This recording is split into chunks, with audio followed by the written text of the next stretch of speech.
নমস্কাৰ বন্ধুসকল, স্বাগতম জনাইছোঁ মোৰ ইউটিউব চেনেললৈ। আজি আমি আলোচনা কৰিম এগ্ৰিকালচাৰ ডিপাৰ্টমেণ্টত ওলোৱা প্ৰায় 1837টা গ্ৰেড 4 পদৰ বিষয়ে। গতিকে আহকচোন আলোচনা কৰোঁ। এটা 1 নম্বৰতে দিয়া আছে এগ্ৰিকালচাৰ এক্সটেনশ্যন এছিষ্টেণ্ট।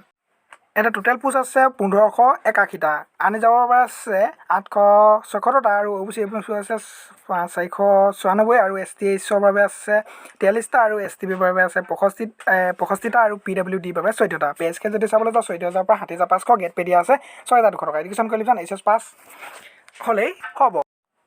2 নম্বৰতে দিয়া আছে জুনিয়ৰ এছিষ্টেণ্ট পোষ্ট যদি চাবলৈ যাওঁ টোটেল পোষ্ট আছে 200টা, হেড কোৱাৰ্টাৰৰ বাবে আছে 47টা আৰু ডিষ্ট্ৰিক্ট লেভেলৰ বাবে আছে 153টা পোষ্ট। পে স্কেল যদি চাবলৈ যাওঁ 14,000 পৰা 60,500, গেট পে আছে 6,200 টকা। এডুকেশ্যন কোৱালিফিকেশ্যন লাগিব গ্ৰেজুৱেট আৰু লগতে থাকিব লাগিব এখন 6 মান্থৰ কম্পিউটাৰ চাৰ্টিফিকেট।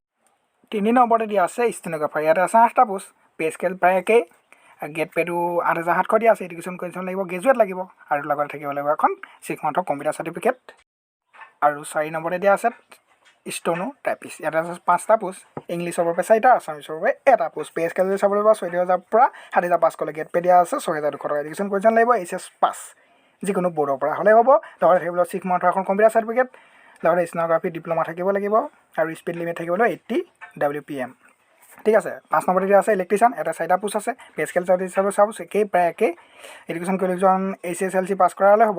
লগতে থাকিব 2 years ডিপ্ল'মা ইলেক্ট্ৰিচিয়ানৰ গভৰ্ণমেণ্ট ITI পৰা থাকিব লাগিব। তাৰপিছত 6 নম্বৰতে আছে PIFIFS কম্পাউণ্ডাৰ। এটা 24টা পোষ্ট। পে স্কেল প্ৰায় একেই।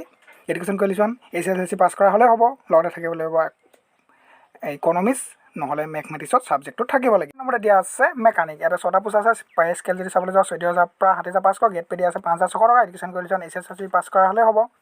লগতে থাকিব লাগিব 2 years এখন ITI চাৰ্টিফিকেট। 8 নম্বৰতে দিয়া আছে গেট 4। ইয়াতে পোষ্ট আছে টোটেল 9টা।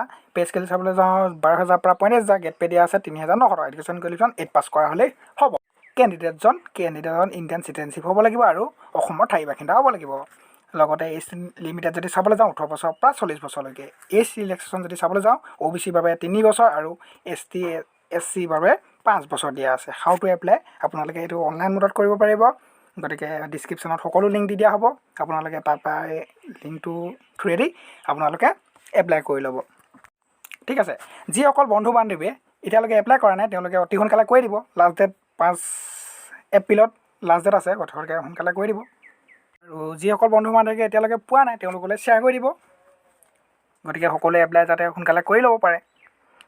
এনেকুৱা ধৰণৰ নতুন নতুন জব আপডেট পাই থাকিবলৈ মোৰ চেনেলটো ভিজিট কৰি থাকিব আৰু লগতে বন্ধু বান্ধৱীসকললৈ শ্বেয়াৰ কৰি দিব। ধন্যবাদ। জয় অসম।